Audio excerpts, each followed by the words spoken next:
ஒரு குளத்துல ஒரு வாயாடி ஆமை இருந்தது. அது எப்பவுமே மற்ற உயிரினங்கள கேலி செஞ்சுட்டு இருக்கும். இந்த ஆமைக்கும் 2 வாத்து நண்பர்கள் இருந்தாங்க. இவங்க 3 பேரும் எப்பவுமே ஒன்னாதான் இருப்பாங்க. அவங்க இருந்த குளத்தோட நீர் நாளுக்கு நாள் வத்தத் தொடங்குனுச்சு.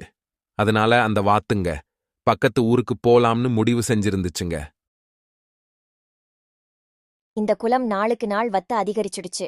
நம்மளால இங்கேயே வாழ முடியுமான்னு தெரியல. அதனால நாங்க பக்கத்த ஊருக்கு போலாம்னு இருக்கோம் நண்பா. ஆமா, அந்த ஊர் நல்லா செழிப்பா இருக்கும். நம்ம குளத்துல உள்ள பாதிப்பேர் அங்கேயே போயிட்டாங்க. அதனால நாங்களும் போறோம். என்ன நண்பா இப்படி சொல்றீங்க?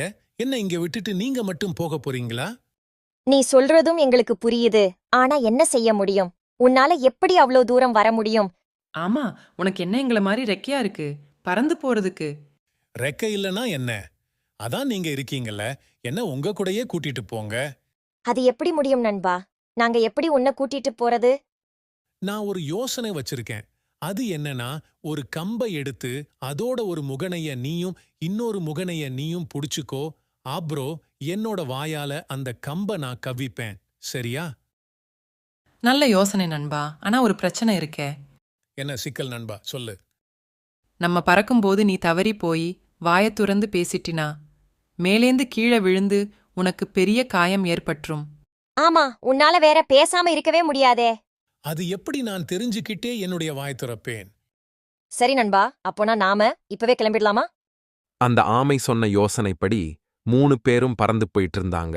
அந்த ஆமையும் கம்ப இறுக்கமா வாயால கவ்விக்கிச்சு.